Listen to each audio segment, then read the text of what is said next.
You've probably heard the term cloudburst, right? It sounds dramatic, like something out of a movie where the sky just rips open and dumps all its water at once. Well, today, we're going to dig into what that really means. What are these things? How do they form? And just how powerful are they? Let's get into it. All right, so let's start with the most obvious question, the one that's right there in the name. Can a cloud literally burst? You know, like a giant water balloon just popping up there in the sky. It's a pretty wild image, right? But believe it or not, that's exactly what people used to think was happening. And yeah, that's exactly where the name cloudburst came from. This idea that clouds were just big old bags of water waiting to pop. Now, we know that's not actually what's going on, scientifically speaking, but you know what? The name stuck. And it stuck because it just feels right. It perfectly captures the sheer, sudden violence of these events. The myth might be busted, but the phenomenon it describes, oh, that is terrifyingly real. So if it's not a giant popping water balloon, then what is a cloudburst officially? Okay, let's leave the old myth behind and jump into the modern science. Here's the official word. A cloudburst has a very specific definition. We're talking about 10 centimeters, that's 100 millimeters, of rain coming down in just 1 hour. And it's not over a huge region. It's focused on a small area, about 10 by 10 square kilometers. Think about that. That's almost 4 inches of rain in 60 minutes. It's not just a downpour. It's a concentrated deluge, and that intensity is what makes it a whole different beast. So how in the world does nature cook up something so extreme? Well, you can think of it like a recipe, a very specific recipe for absolute disaster. You need all the right ingredients to come together at just the right time. Okay, let's walk through this 5-step recipe. First, you take warm, moist air. It smacks into a mountain range and has nowhere to go but up. That's step 1, orographic lift. As that air shoots upward, it cools and forms these enormous towering cumulonimbus clouds. We're talking clouds that can stretch 15 kilometers into the sky. Now here's the crazy part. Powerful winds pushing up inside the cloud, we call those updrafts, are so strong they literally hold the raindrops suspended in midair. The rain can't fall, so the droplets just hang out, colliding, merging, and getting bigger and heavier.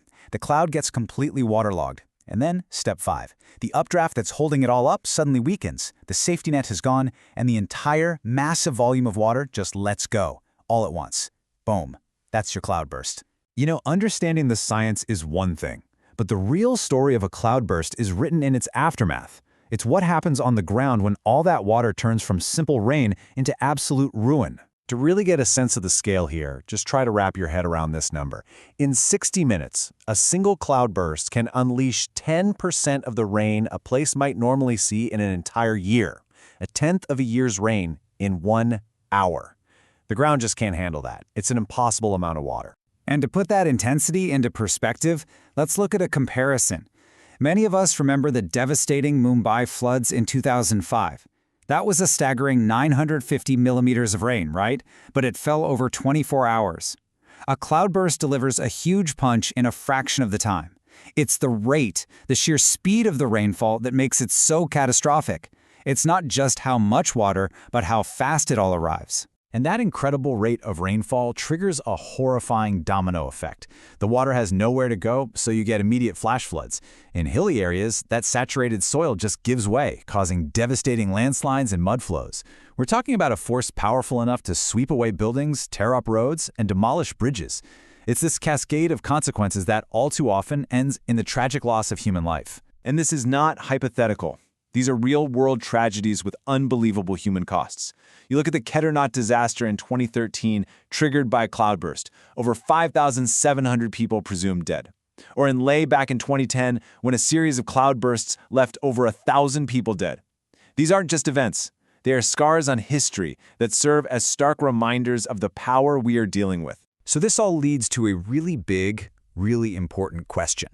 If these things are so incredibly destructive, why can't we see them coming? This is a huge challenge for meteorologists, a true prediction puzzle where they're in a constant race against time. I mean, it's the question you're probably asking yourself right now, isn't it?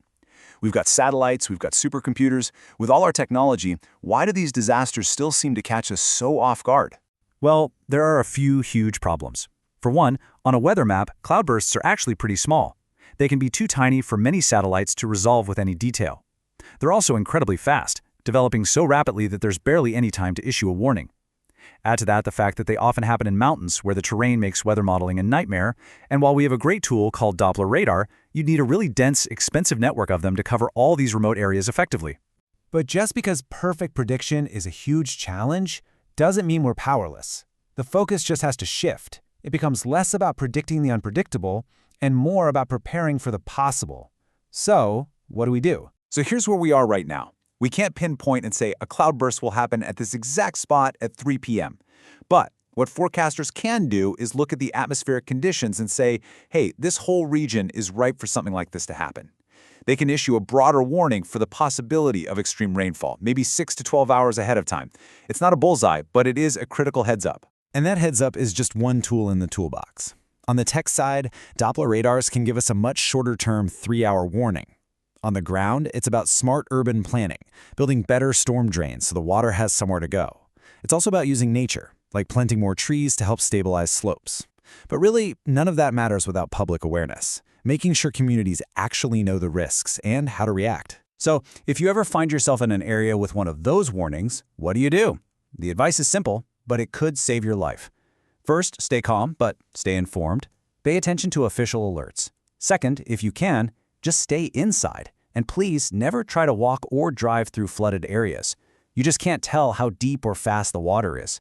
If you're caught outside, your only job is to get to high ground and stay away from things like electrical poles. And finally, it's always a good idea to have a basic emergency kit prepared. Now we have to zoom out for a second and look at the bigger context, and that's climate change. It's really simple physics. A warmer atmosphere holds more moisture. More moisture in the air is basically more fuel for storms. This increases the potential for more frequent and more intense rainfall events, and that absolutely includes cloudbursts. And so that leaves us with a final and pretty heavy question to think about. We understand the mechanics of these storms. We've seen just how devastating they can be. So, as our planet continues to warm, as the atmosphere holds more and more moisture, are we truly ready for the storms of the future?